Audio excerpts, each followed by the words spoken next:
Hello বন্ধুরা, আশা করি সবাই ভালো আছো। আজ আমি ক্লাস 10-এর সেকেন্ড সামেটিভের যে শেষ কবিতা অর্থাৎ প্রলয় উল্লাস কবিতাটা নিয়ে আলোচনা করব। প্রলয় উল্লাস কবিতাটা কাজী নজরুল ইসলামের লেখা অগ্নিবীণা কাব্যগ্রন্থের অন্তর্গত একটা কবিতা। অগ্নিবীণা কাব্যগ্রন্থটি 1922 খ্রিস্টাব্দে কবি রচনা করেছিলেন। আমরা জানি কবি নজরুল 1899 খ্রিস্টাব্দে বর্ধমান জেলার চুরুলিয়া নামক গ্রামে জন্মগ্রহণ করেছিলেন এবং ছোটবেলা থেকেই খুব দারিদ্র্যের সাথে তিনি লড়াই করেছিলেন। পরবর্তীকালে অর্থাৎ তরুণ বয়সে তিনি কি করেছিলেন, সেই সময় বিপ্লবী আন্দোলনের সাথে জড়িয়ে পড়েছিলেন এবং পরবর্তীকালে তার সাহিত্যের মধ্য দিয়ে বিভিন্ন কাব্য কবিতার মধ্য দিয়ে তিনি ব্রিটিশ শাসনের বিরুদ্ধে জেহাদ ঘোষণা করেছিলেন এবং বৈপ্লবিক আন্দোলনকে সক্রিয় করে তোলার চেষ্টা করেছিলেন। আর এই কারণেই কিন্তু বারবার সেই সময় কাজী নজরুল ইসলামকে ব্রিটিশ শাসন কারারুদ্ধ করেছিল। তার যে কবিতাগুলো আমরা বা কাব্যগুলো আমরা পাবো, দেখো নামগুলো হলো, প্রথম কাব্যগ্রন্থ হলো অগ্নিবীণা, তারপরে সর্বহারা, ভাঙার গান, সাম্যবাদী, ছায়ানট, ফণিমনসা, সিন্ধু হিল্লোল। প্রত্যেকটা কাব্যগ্রন্থর মধ্যে দেখো একটা বিদ্রোহের কিন্তু একটা সুর ধ্বনিত হচ্ছে, অর্থাৎ সেই পটভূমিকায় দাঁড়িয়ে তার লেখনী দিয়ে কেবলমাত্র বিদ্রোহের আগুনই কিন্তু ছড়িয়ে পড়েছিল। কারণ তৎকালীন যে রাজনৈতিক এবং সামাজিক পরিস্থিতি অর্থাৎ 3-এর দশকে যে রাজনৈতিক এবং পরিস্থিতি ভারতবর্ষের বুকে তৈরি হয়েছিল সেটা অসহনীয় বা অসহ্য। কবি এই অগ্নিবীণা কাব্যগ্রন্থের প্রলয় উল্লাস কবিতার মধ্যে দিয়ে তিনি কি করলেন, ব্রিটিশের বিরুদ্ধে এক বৈপ্লবিক ভাবনার কে ব্রিটিশ শাসনকে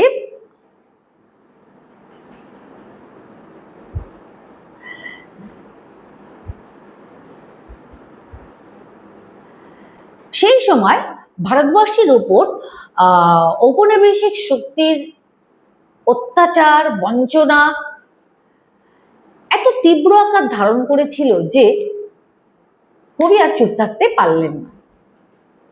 তিনি প্রলয় উল্লাস কবিতার মধ্য দিয়ে তিনি কি করলেন, পরাধীনতার শৃঙ্খল মোচনের ডাক দিলেন তরুণ প্রজন্মকে। ইতিমধ্যে গান্ধীজির অসহযোগ এবং খিলাফত আন্দোলনের ব্যর্থতা ঘটেছে। ভারতবাসী অনেক বেশি হতাশাগ্রস্ত এবং নিষ্ক্রিয় হয়ে পড়েছে। তাদের মনে হয়েছে ব্রিটিশের বিরুদ্ধে লড়াই করাটা সম্ভব নয়। কিন্তু কবি নজরুল ঠিক সেই সময় কি করলেন, এই স্থবিরতাকে অর্থাৎ মানুষের মধ্যে যে এই না পারা, লড়াই বিমুখ এই যে মানসিকতা, এই মানসিকতাটাকে উজ্জীবিত করবার জন্য তিনি কি করলেন যে বিপ্লবের মধ্যে দিয়ে নতুন প্রাণের সঞ্চার ঘটাতে চাইলেন সেই জাতির, সেই ভারতীয়ের মধ্যে তিনি নতুন প্রাণে, বিপ্লবের মধ্যে দিয়ে ভারতীয়দের মধ্যে নতুন প্রাণে সঞ্চার ঘটাতে চাইলেন। কবিতাটা কিন্তু কোনো ধ্বংস নয়, অর্থাৎ ভাঙনের মধ্যে দিয়ে নতুন সৃষ্টি, এই বার্তায় কিন্তু কবিতার মধ্যে দিয়ে রয়েছে। আসলে কবি জানতেন, বুঝেছিলেন সমাজ ব্যবস্থায় তখন যে অশিক্ষা, কুসংস্কার, অন্ধবিশ্বাস এবং পারস্পরিক সাম্প্রদায়িক বিদ্বেষ ভাবাপন্ন মন, এইটা ভাঙন যদি না ঘটানো যায়, এই সমাজ ব্যবস্থার ভাঙন যদি না ঘটানো যায়, যদি নতুন সমাজ ব্যবস্থা না গড়ে তোলা যায়, তাহলে ভারতবর্ষ আরো বেশ কিছুদিন পরাধীন হয়ে থাকবে। সেই কারণেই তিনি নটরাজ শিবের তাণ্ডব নৃত্যকে তিনি কি করলেন, আহ্বান জানালেন। কার মধ্যে আহ্বান জানালেন? অর্থাৎ তরুণ প্রজন্মের মধ্যে তিনি নটরাজ শিবের সেই শক্তিকে পেলেন খুঁজে, যাদের মাধ্যমে ভারতবর্ষ পরাধীনতা থেকে মুক্তি পেতে পারে। শিব যেমন তার তাণ্ডব নৃত্যের মাধ্যমে জগতে যা কিছু অকল্যাণ, যা কিছু অশুভ, সবকিছুকে ধ্বংস করেছে তার নৃত্যের মাধ্যমে, এই তরুণ প্রজন্ম তাদের শক্তিশালী বৈপ্লবিক আন্দোলনের মধ্য দিয়ে সমাজের মধ্যে জমে থাকা সেই জীর্ণতা, অর্থাৎ অশিক্ষা, কুসংস্কার, সাম্প্রদায়িক বিদ্বেষ, এই সব কিছুকে ধ্বংস করে নতুন ভারতবর্ষের জন্ম দিতে চাইল। তাহলে আমরা বলতে পারি এই পুরো কবিতার মধ্যে মূল বিষয়বস্তুটা কি? মূল বিষয়বস্তু হলো কবির ভাবনা চিন্তা, ভারতবর্ষকে পরাধীনতার শৃঙ্খল মুক্ত করতে হবে। দ্বিতীয়ত, ভারতবর্ষকে পরাধীনতার শৃঙ্খল থেকে মুক্তি দিতে পারে একমাত্র তরুণ প্রজন্ম। তাদেরকেই তিনি কি করলেন, এই বিপ্লবের জন্য আহ্বান করলেন, কারণ তারাই পারে নতুন ভারতবর্ষের জন্ম দিতে। এবং তার সাথে সাথে কি করলেন, ভাঙনের মধ্য দিয়ে তিনি কি করলেন, অর্থাৎ ধ্বংসের মধ্যে দিয়ে নতুন সৃষ্টির বার্তা ভারতবাসীকে দিতে চাইলেন। এবার আমরা মূল কবিতায় আসি। তোরা সব জয়ধ্বনি কর, তোরা সব জয়ধ্বনি কর। তোরা বলতে কাদের কথা বলেছে? সেই ভারতবাসীর কথা বলেছে, অর্থাৎ পরাধীন ভারতবাসী যারা এতদিন ভেবেছে, ওই যে বললাম না যে গান্ধীজির অসহযোগ এবং খিলাফত আন্দোলন যখন ব্যর্থ হলো, তখন ভারতবাসী মানসিক দিক থেকে ভীষণভাবে ভেঙে পড়েছিল, এবং তাদেরকে উজ্জীবিত করবার জন্য তিনি কি করলেন, সক্রিয় বিপ্লবের ডাক দিলে তার কবিতার মধ্য দিয়ে। তাই সেই ভারতবাসীকে তিনি বলছেন কি, আহ্বান করছেন, বলছেন তোরা সব জয়ধ্বনি কর, অর্থাৎ আর মন খারাপ করে বসে থাকার দরকার নেই, কারণ তোরা সব জয়ধ্বনি কর, তোরা সব জয়ধ্বনি কর, ওই নূতনের কেতন ওরে কালবৈশাখীর ঝড়। তাহলে কেন জয়ধ্বনি করতে বলেছে? নূতনের কেতন। এবার বলছে কি, কেতন ওরে কালবৈশাখীর ঝড়। আমি বলেছি যে এই কবিতাটার মধ্য দিয়ে নটরাজ শিবের তাণ্ডব মূর্তির সাথে কবি কি করেছেন, এই তরুণ প্রজন্মের বৈপ্লবিক ভাবনাকে এক মিলিয়ে দিয়েছেন। কালবৈশাখী ঝড় যেমন আমরা দেখি, অর্থাৎ চৈত্র এবং বৈশাখ মাসে, চৈত্র মাসের শেষ এবং বৈশাখ মাসের শুরুতে বিকেলবেলা যে ঝড়টা ওঠে, সেই ঝড়টা তখন উঠে কি করে, প্রকৃতিতে যা কিছু জীর্ণ দীর্ণ, যা কিছু অসুন্দর, সমস্ত কিছুকে উড়িয়ে ধূলিসাৎ করে দিয়ে পরবর্তীতে যে বৃষ্টি হয়, কালবৈশাখী ঝড়ের পর যে বৃষ্টি হয়, সেই বৃষ্টির মধ্যে দিয়ে কি করে নতুন প্রাণের সূচনা ঘটায়। ঠিক তেমনি বিপ্লবীরা তাদের বিপ্লবী আন্দোলনের মধ্যে দিয়ে ব্রিটিশ শাসনের বিরুদ্ধে যে সক্রিয় লড়াই করছে, এবং সেই লড়াইতে তারা যে জিতবে, এই আশায় আশাবাদী হয়ে কবি ভারতবাসীকে জয়ধ্বনি করতে বলছেন। তোরা সব জয়ধ্বনি কর, তোরা সব জয়ধ্বনি কর। কেন জয়ধ্বনি করবে? আসছে এবার অনাগত প্রলয় নেশার নৃত্য পাগল। অর্থাৎ এই লাইনে দেখো বলছে, আসছে এবার অনাগত প্রলয় নেশার নৃত্য পাগল। অর্থাৎ প্রলয় নেশার নৃত্য করে কে? নটরাজ শিব। অর্থাৎ সেই নটরাজ শিবের মতন প্রলয় নেশায়, অর্থাৎ কেন সে কে প্রলয় ঘটাবে? অর্থাৎ ভারতবর্ষের তরুণ যুব সমাজ কিভাবে প্রলয় ঘটাবে? অর্থাৎ বৈপ্লবিক আন্দোলন। কাদের বিরুদ্ধে? ইংরেজদের বিরুদ্ধে। অর্থাৎ সক্রিয় বৈপ্লবিক আন্দোলনের মধ্য দিয়ে ভারতবর্ষের বুকে প্রলয় নাচবে তারা। তাই বলছি, আসছে এবার অনাগত প্রলয় নেশার নৃত্য পাগল। সিন্ধু পারে সিংহদ্বারে ধমক এনে ভাঙলো আগুন। সিন্ধু পারে সিংহদ্বার বলতে কাকে বোঝাচ্ছে? অর্থাৎ আন্দামান সিন্ধু পার বলতে অর্থাৎ সমুদ্রের ওপারে যে আন্দামান দ্বীপপুঞ্জ রয়েছে, সেই দ্বীপপুঞ্জে সেই সময় ব্রিটিশরা কি করেছিল, বহু ভারতবাসীকে দ্বীপান্তর করেছিল এবং কাউকে কাউকে সেই দ্বীপের তে তারা যে সেলুলার জেল বানিয়েছিল সেই জেলে বন্দি করে রেখেছিল। তাই বলছে কবি, সিন্ধু পাড়ে সিংহ দ্বারে ধমক হেনে ভাঙলো আগল। অর্থাৎ সেই কারাগারে যে লৌহ কপাট, সেই লৌহ কপাট ভেঙে সেই বিপ্লবীদেরকে মুক্তি দেওয়ার জন্য সিন্ধু পাড়ে সিংহ দ্বারে ধমক হেনে মানে কি, মানে ব্রিটিশ শাসনকে কাঁপিয়ে দিয়ে তাদের রক্তচক্ষুর মাধ্যমে ব্রিটিশের নির্মিত সেই সেলুলার জেলের লৌহ কপাট ভেঙে, আগল মানে খিল বা কপাট ভেঙে কি করবে, বিপ্লবী সন্তানদেরকে তারা উদ্ধার করবে। এই তরুণ প্রজন্ম, কবির কাছে এটা শুভ বার্তা। তাই জয়ধ্বনি দাও, কারণ এটা তো একটা ভারতবাসীর কাছে একটা, এই বৈপ্লবিক যে আন্দোলন, এই আন্দোলনটা ভারতবর্ষের কাছে তো একটা শুভ বার্তা। আমরা যে কোনো শুভ জিনিসের আগে আমরা জয়ধ্বনি করি, নানা রকম শুভ সূচক শঙ্খ বাজাই, আমরা উলুধ্বনি দিই, এরকম ভাবে তো। তাই কবি নতুন বৈপ্লবিক চেতনা কি, অর্থাৎ তাদের মধ্যে ঘটেছে, তরুণ যুব সমাজের মধ্যে যে বৈপ্লবিক চেতনা ঘটেছে, সেই চেতনাকে আরো বেশি উজ্জীবিত করবার জন্য ভারতবাসীকে বলছে তোরা সব জয়ধ্বনি কর। এবার বলছে দেখো, মৃত্যু গহন অন্ধকূপে মহাকালের চন্ডরূপে ধূম্রধূপে বজ্রশিখার মশাল জেলে আসছে ভয়ঙ্কর। দেখো, মৃত্যু গহন অন্ধকূপ, আমরা যখন দেখবে সার্কাসে, আমরা কখনো কখনো যখন কোনো মেলায় যাই তখন সেখান থেকে অন্ধকূপ তৈরি করা হয়, তাই নাকি? সেটা খুব বিপজ্জনক, আমরা যারা বাইরে থেকে দেখি সেটাকে দেখলে আমাদের প্রচন্ড ভয় লাগে। কিন্তু ওই জায়গাতে, ওই অন্ধকূপের মধ্যে কোনো মানুষ, মনে করো সে একটা গাড়ি নিয়ে প্রচন্ড গতিবেগে সে গাড়ি ঘুরিয়ে ঘুরিয়ে সে নিচে নামছে, আবার গাড়ি ঘুরিয়ে ঘুরিয়ে সে উপরে উঠে আসছে। এটা যেমন লোমহর্ষক এবং ভয়। তৎকালীন ভারতবর্ষ ঠিক ছিল ওই রকম অন্ধকূপের মতো।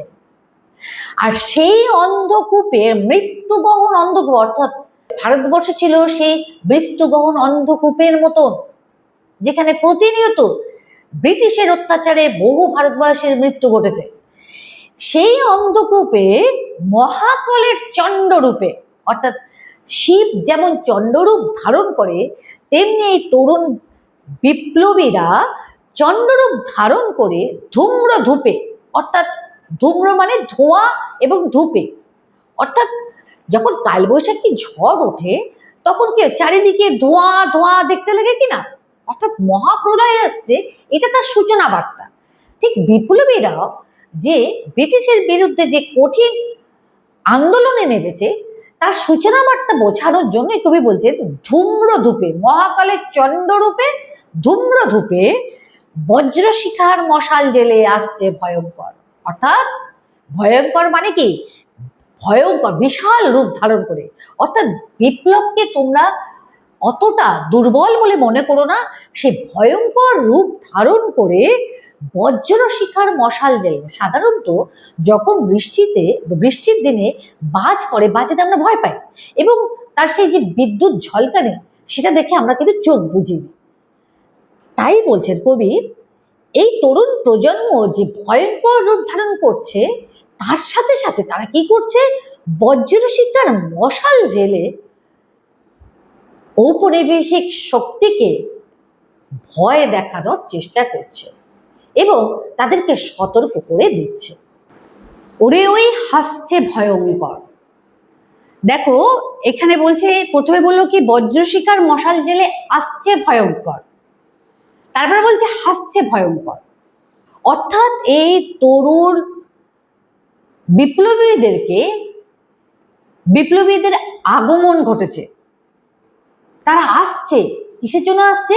অর্থাৎ একদিকে সমাজ ব্যবস্থায় যে অশিক্ষা, কুসংস্কার, সাম্প্রদায়িক বিদ্বেষ এইগুলো রয়েছে, অন্যদিকে ঔপনিবেশিক শক্তির অত্যাচার, এই সব কিছুকে উৎখাত করবার জন্য ভয়ঙ্কর আসছে, অর্থাৎ বিপ্লবীরা ভয়ঙ্কর মূর্তি ধারণ করেছে।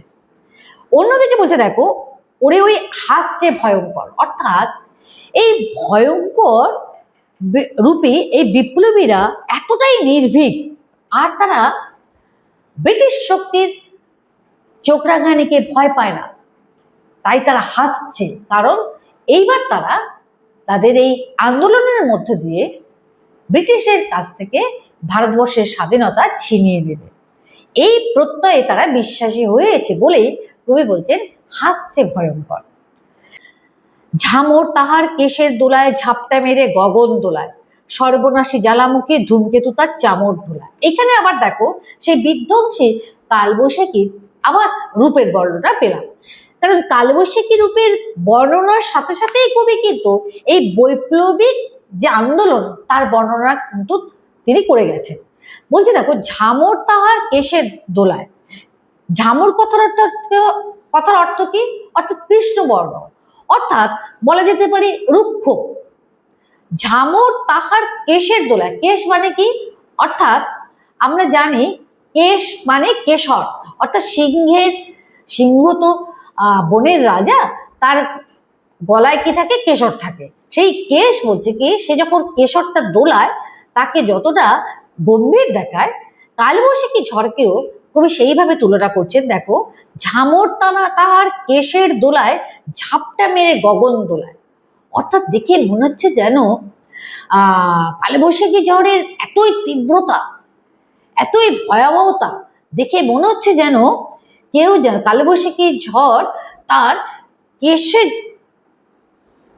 কেশের দোলানের মধ্যে দিয়ে গগনকে ঝাপটা মেরে গগনকে, অর্থাৎ আকাশকে পর্যন্ত সে কাঁপিয়ে দিচ্ছে। অর্থাৎ কালবৈশাখী ঝড় মানেই তো মহাপ্রলয়, আর প্রলয়ের দেবতা কে? রুদ্রদেব শিব। শিবের সেই রুদ্র রূপের বর্ণনা কবি এখানে করলেন। সর্বনাশী জ্বালামুখী ধূমকেতু তার চামর দোলায়, অর্থাৎ সর্বনাশী জ্বালামুখী অর্থাৎ ধূমকেতু। ধূমকেতু আমরা মনে করে বিজ্ঞানে পড়েছি, যেটা 75 না 76 বছর পরে পরপর দেখা দেয়, অর্থাৎ আকাশে দেখা যায়, যেটা খুব অশুভ বার্তা বয়ে আনে। এই ক্ষেত্রে ধূমকেতুকে কবি কোন অশুভ বার্তা বলছেন? অর্থাৎ ইংরেজের কাছে অশুভ বার্তা অর্থাৎ ধূমকেতু উল্লেখ করলেন।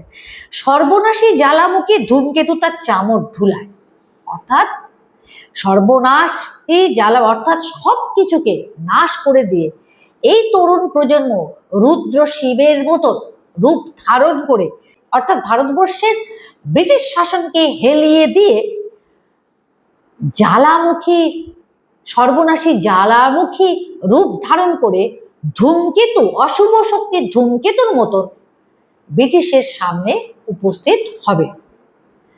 বিশ্বপাতার বক্ষ কোলে রক্ত তাহার কৃপাঞ্ঝলে দোদুল দোলে। বিশ্বপাতা অর্থাৎ বিশ্বকে পালন করে যে, অর্থাৎ সেই সৃষ্টিকর্তা। বিশ্বপাতার বক্ষ কোলে অর্থাৎ তার বুকের মধ্যে বা তার কোলে এই তরুণ যুব সমাজ স্থান পেয়েছে, কারণ তারা তো একটা শুভ কর্মের জন্য সর্বনাশী ভয়ঙ্কর রূপ ধারণ করেছে। তাই শিব বিশ্বপাতা অর্থাৎ বিশ্বপালক শিব তার বক্ষে এবং কোলে এই বিপ্লবী সন্তানদেরকে আশ্রয় দিয়েছেন। রক্ত তাহার কৃপাঞ্জলে দোদুল দোলে, অর্থাৎ কৃপান মানে কি? তলবারি। অর্থাৎ এই বৈপ্লবিক যে বিপ্লবী তরুণ যুব সমাজের হাতে কি রয়েছে? রক্ত কৃপান রয়েছে। অর্থাৎ যে কৃপান দেখে, রক্তমাখা কৃপান দেখে ব্রিটিশ শাসক কি হয়ে যাবে? ভীত হবে, ত্রস্ত হবে, এবং তারা ভারতবর্ষ থেকে তারা উৎখাত হবে। অট্টরোলের হট্টগোলে স্তব্ধ চরাচর, অর্থাৎ যখন কালবৈশাখী ঝড় তার তাণ্ডব করে যায়, প্রকৃতির মধ্যে যে তাণ্ডব করে যায়, তখন তার চলে যাবার পর চরাচর যেন স্তব্ধ হয়ে যায়। ঠিক সেই রকম সেই তাণ্ডব ঘটাবে কারা? এই ভারতবর্ষের বুকে এই বৈপ্লবিক শক্তি, এই তরুণ যুব সমাজ। কবির বিশ্বাস এই যুব সমাজই পারবে এই ব্রিটিশ শাসককে একদম নীরব করে দিতেন। ওরে ওই স্তব্ধ চরাচর, তোরা সব জয়ধ্বনি কর, তোরা সব জয়ধ্বনি কর। অর্থাৎ এই বিপ্লবী শক্তিকে দেখে ব্রিটিশ শাসন ভীত হয়ে স্তব্ধ হয়ে যাবে, যেটা আমাদের কাছে একটা আনন্দের বার্তা বয়ে আনবে। তাই কবি বলছেন তোরা সব জয়ধ্বনি কর, তোরা সব জয়ধ্বনি কর। দ্বাদশ রবির বন্যি জ্বালা ভয়াল তাহার নয়ন কটায়, দিগন্তরের কাঁদন লুটায় পিঙ্গল তার ত্রস্ত জটায়, বিন্দু তাহার নয়ন জলে সপ্ত মহা সিন্ধু দোলে কপল তোলে, বিশ্বমায়ের আসন তারই বিপুল বাহুর পরে। বলছে কি দেখো, দ্বাদশ রবির বন্যি জ্বালা ভয়াল তাহার নয়ন কটায়, মানে কি? অর্থাৎ এই নটরাজ শিব যখন তার রুদ্র মূর্তি ধারণ করে তখন তার ত্রিনয়ন অর্থাৎ কপালের চোখ দিয়ে যে আগুন বেরোয়, দ্বাদশ রবির বন্যি জ্বালা ভয়াল তাহার নয়ন কোটায়। সেই আগুনের তেজ কটা রবির সমতুল্য, অর্থাৎ 12টি রবি, অর্থাৎ রবি মানে সূর্য। তাহলে এখানে 12টা রবি বলতে আমরা পাচ্ছি দেখো দ্বাদশ, অর্থাৎ ধাতা, মিত্র, অর্জবা, রুদ্র, বরুণ, সূর্য, ভগ, বিবস্বান, পূষা, সবিতা, ত্বষ্টা এবং বিষ্ণু। এই 12টি রবির কথায় এই দ্বাদশ শব্দের মধ্য দিয়ে বোঝানো হয়েছে।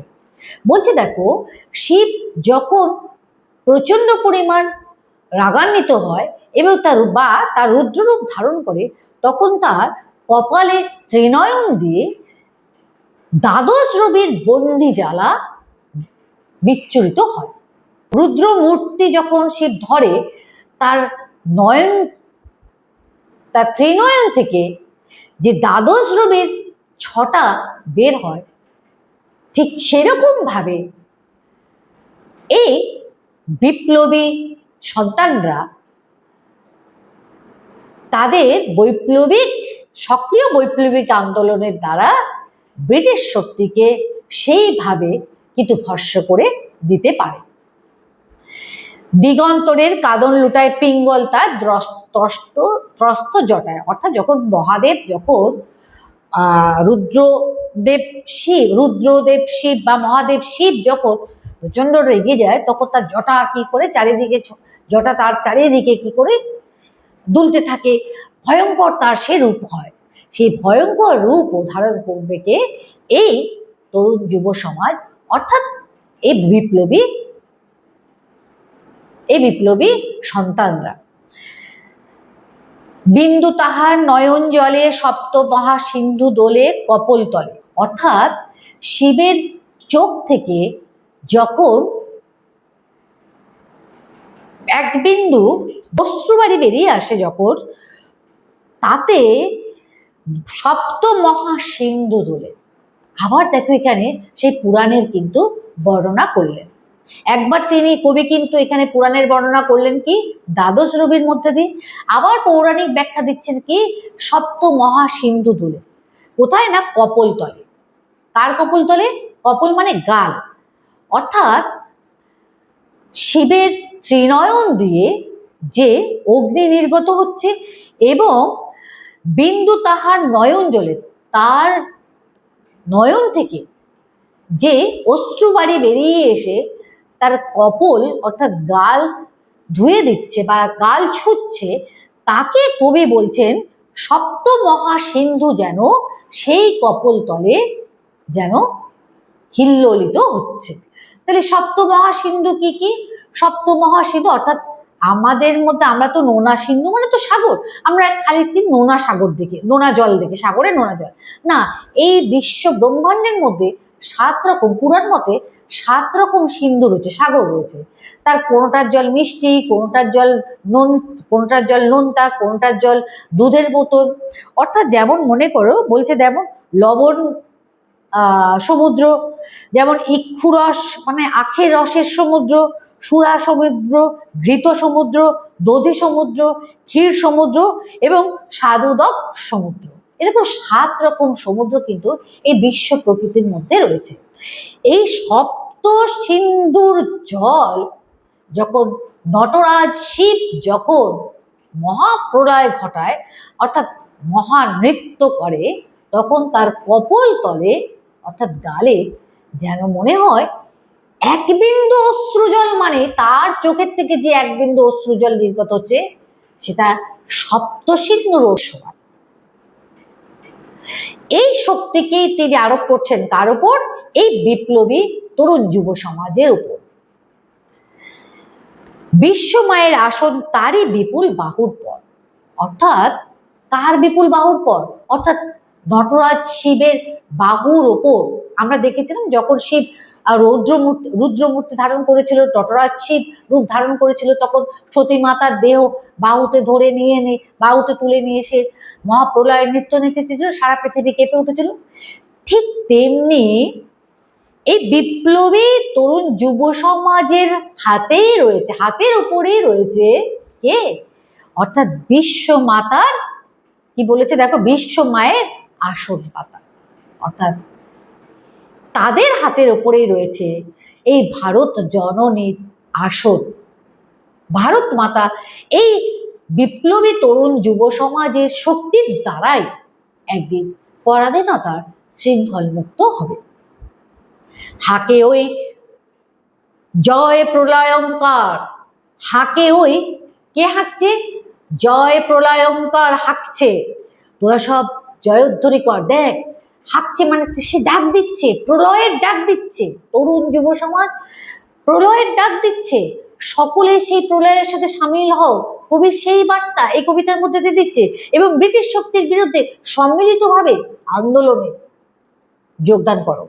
তোরা সব জয়ধ্বনি কর, তোরা সব জয়ধ্বনি কর, মা ভই মা ভই, অর্থাৎ ভয় পেও না।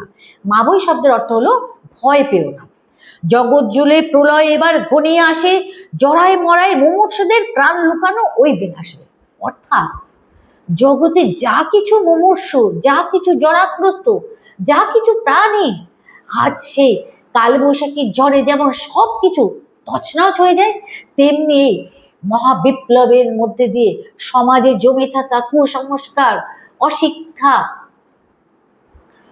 অন্ধকার, যা কিছু জরা জীর্ণতা, অর্থাৎ পুরানো ভাবনা চিন্তা, সব কিছু এই নববিপ্লবের আন্দোলনের মধ্য দিয়ে ধুয়ে মুছে সাফ হয়ে যাবে। নতুন স্বাধীন সুন্দর দেশের আবার জন্ম দেবে এই বিপ্লবী শক্তি। অর্থাৎ বলছে দেখো, মা ভই জগৎ জুড়ে প্রলয় এবার ঘনিয়ে আসে। দেখো সারা জগৎ জুড়ে প্রলয় ঘনিয়ে এসছে, জড়ায় মরায় মুমূর্ষুদের প্রাণ লুকানো ওই বিনাশে। অর্থাৎ ওই প্রলয়ের মধ্যে দিয়ে কাদের নাশ ঘটবে? অর্থাৎ যারা জরাগ্রস্ত, মরা, মৃতপ্রায়, মুমূর্ষ, অর্থাৎ সমাজ ব্যবস্থা সেই সময় এই অবস্থাতে ছিল, অর্থাৎ জরাগ্রস্ত, মৃতপ্রায়, মুমূর্ষ, যে সমাজের কোনো অগ্রগতি ছিল না। কিন্তু এই তরুণ বিপ্লবী যুব সমাজ কি করবে? এই সব কিছুর বিনাশ ঘটিয়ে নতুন বা স্বাধীন সুন্দর দেশের জন্ম দেবে। এবার মহা নিশার শেষে আসবে উষা অরুণ হেসে, করুণ বেশে। যেমন করে মহানিশা মানে কি? নিশা মানে রাত্রি, অর্থাৎ রাত্রি যখন প্রলম্বিত হয়, অর্থাৎ আমাদের যখন দুঃসময় আসে তখন আমাদের যেমন দেখো না, রাত কাটতে চায় না, তাই তো? ঠিক সেরকম সেই ভারতবর্ষের বুকে যখন এই দুঃসময়, তখন বলছে কবি এবার মহানিশার শেষে আসবে উষা অরুণ হেসে করুণ বেশে। তাহলে যেমন করে অন্ধকারের নাশ ঘটে তার দ্বারা, নতুন সূর্যোদয়ের দ্বারা, তেমনি এই জরাগ্রস্ত, মৃত, ত্রস্ত সমাজ ব্যবস্থার বিনাশ ঘটিয়ে অন্ধকারকে নাশ করে নতুন সূর্যোদয় হবে ভারতবর্ষের বুকে। কাদের মাধ্যমে? অর্থাৎ এই বিপ্লবী তরুণ যুব সমাজের মাধ্যমে। নতুন সূর্যোদয় মানে কি? অর্থাৎ নতুন ভারতবর্ষ, অর্থাৎ স্বাধীন ভারতবর্ষের জন্ম হবে। দিগম্বরের জটায় হাসে শিশু চাঁদের কর, অর্থাৎ আমরা জানি নটরাজ শিবের মূর্তি যদি আমরা দেখি, তার জটার মধ্যে এক ফালি সূর্য, এক ফালি চাঁদের অস্তিত্ব আমরা লক্ষ্য করি। অর্থাৎ বলছে কি, দিগম্বরের জটায় হাসে, অর্থাৎ যে দিগম্বর, অর্থাৎ যে নটরাজ শিব এতক্ষণ প্রলয় নৃত্য নিয়েছে, সমস্ত অশুভকে দূর করলো, সমস্ত অন্যায়কে, যা কিছু সমাজে ক্ষতিগ্রস্ত, নাশ করলো, অবশেষে সেই মহাপ্রলয় যখন শান্ত হয় তখন তার জটায় কি হয়, সেই এক ফালি শিশু চাঁদের কর, কর মানে হাত, যেন কি করে তার স্নিগ্ধ ছটায় পৃথিবীর মানুষকে আলোকিত করে এবং শান্ত করে।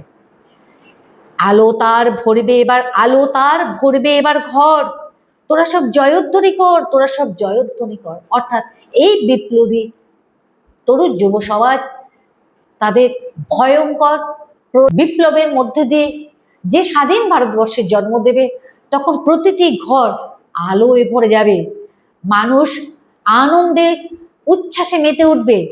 তাই তিনি বলছেন, সেই বিপ্লবীদের কথা মনে করে তিনি বলছেন, ভারতবাসীকে আহ্বান করছেন, তোরা সব জয়ধ্বনি কর, তোরা সব জয়ধ্বনি কর। এই পর্যন্তই আমাদের পড়া রইল। আশা করি তোমরা বুঝতে পেরেছো। নেক্সট দিন আমি পরবর্তী অংশটা পড়িয়ে দেব।